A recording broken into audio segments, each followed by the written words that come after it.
논타브리는 태국 방콕 북서쪽에 위치한 주로 이곳은 수도권과 가깝기 때문에 쇼핑센터나 여러가지가 많이 있다고 해요. 그렇다 보니 고급 아파트들이 많고 고급 아파트가 많으니 부자인 사람들도 많이 살고 있다고. 이런 곳에 며칠 전부터 주민들의 항의가 빗발치고 있는 한 고급 아파트가 있습니다. 집안하며 복도하며 아파트 전체에 이상한 고약한 썩은 내가 난다고. 처음에 주민들은요, 아파트 복도 어딘가에 쥐가 죽어있나? 그런데 지금 사진만 보셔도 느껴지지 않나요? 엄청 비싼 아파트라는 게. 이런 아파트에 쥐? 정체를 알 수 없는 악취가 더 심해지니까 이거 뭐 답이 없는 거죠. 항의를 받은 관리소와 주민들은요, 아파트 곳곳을 뒤지면서 냄새의 진원지를 찾기 시작합니다. 그 결과 냄새 여기서 나는 거였네. 고약한 냄새가 나는 곳은 해당 아파트 6층 129호실. 바로 집주인한테 전화했죠. 그런데 안 받아. 문을 아무리 두드려도 대답도 없고. 이게 사람 촉이 있잖아요. 생전 맡아보지도 못한 심한 악취, 불길한 느낌에 관리 직원이 경찰에 신고를 한 거예요. 그렇게 2024년 5월 26일 현장에 도착한 경찰, 밤 10시경에 문을 강제로 따고 들어갑니다. 들어가자마자 눈에 보인 건 심하게 부패한 남자 시신 한 구. 경찰은 해당 집 화장실에서 폭행의 흔적도 발견합니다. 몸싸움이 있었구나. 그리고 바로 시신 부검에 들어가는데 고인 남성의 몸에서 약 15개 이상의 상처가 발견돼요. 그중 왼팔과 오른팔엔 칼에 찔린 상처가, 그리고 양쪽 뺨도 칼에 찢어진 건지 뭔지 쫙 긁힌 상처가 길게 있네. 그렇다면 이 사망한 남자는 누구인 걸까? 그는요, 해당 집 주인이었습니다. 당시 54세였던 파이톤 사난. 그는 중국에서 상품을 수입해 와가지고 자기네 태국에서 온라인 판매를 하는데 도매도 같이 하는 거예요. 그게 그야말로 대박을 쳐가지고 엄청난 재산을 끌어모은 성공한 사업가였습니다. 그렇다면 누가 부자인 그를 죽였을까? 그의 친척과 친구들 말에 의하면 파이톤 엄청 성실하고 성격이 모난 사람이 아니라는 거예요.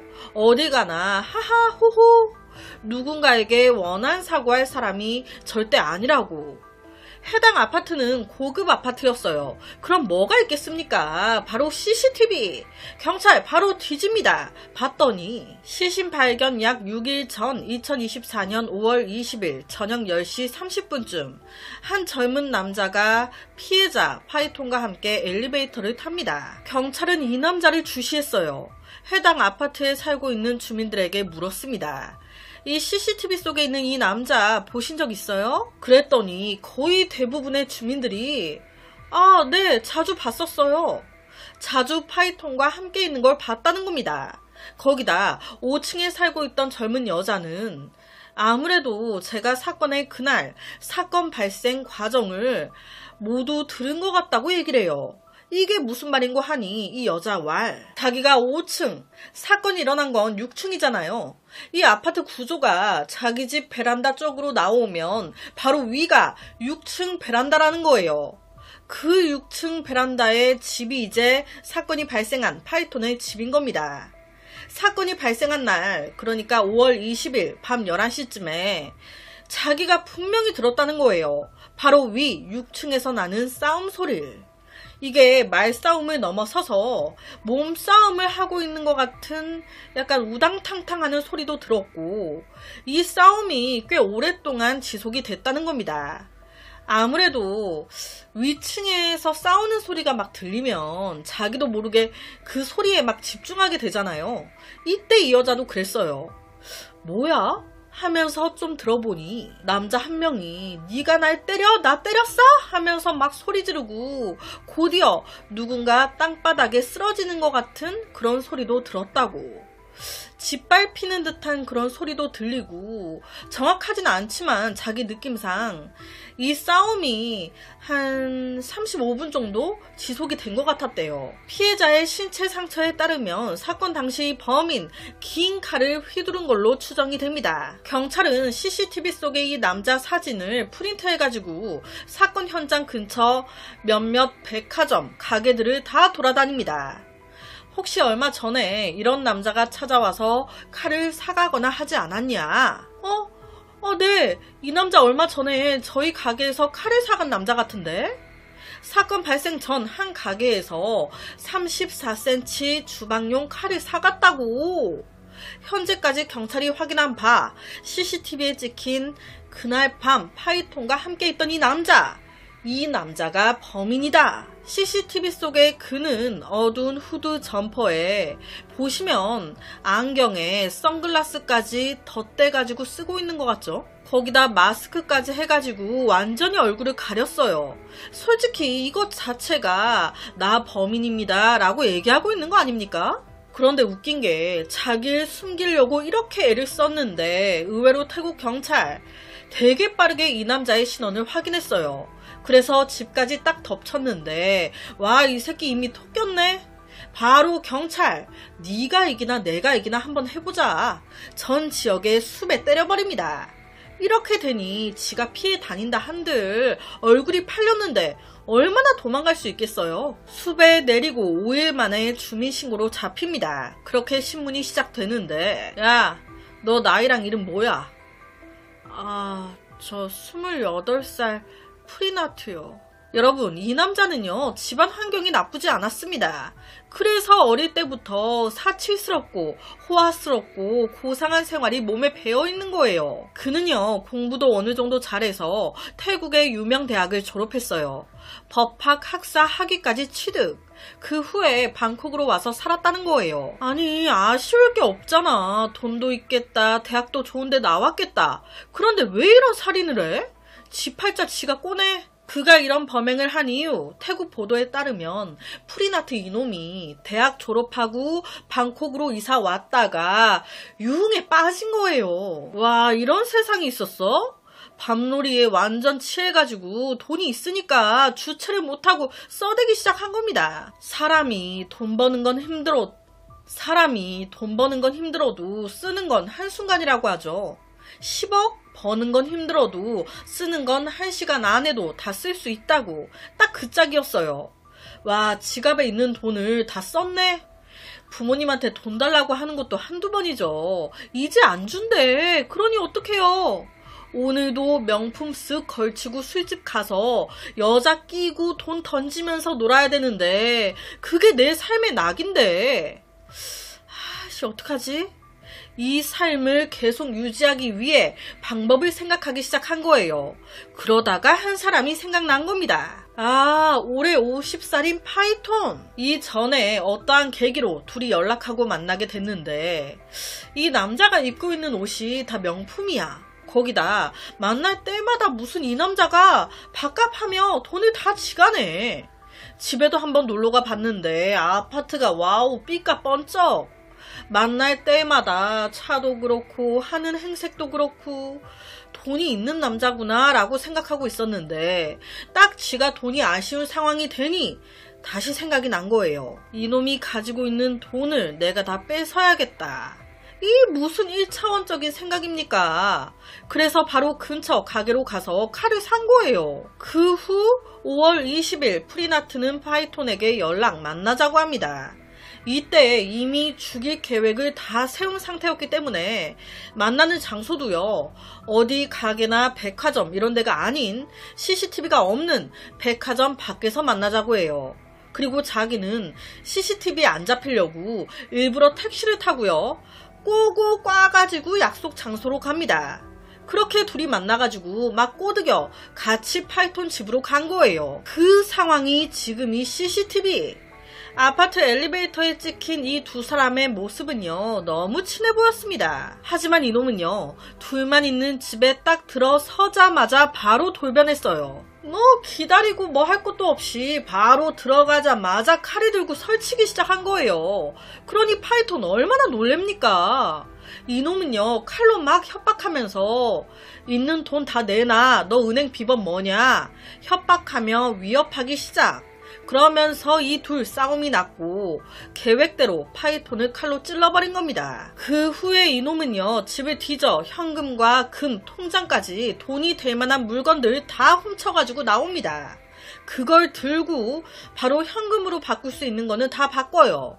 그리고 사건 다음날 5월 21일 프리나트는 한 쇼핑센터로 갑니다. 왜? 피해자 파이톤의 핸드폰을 팔려고. 핸드폰 팔아도 돈 주잖아요.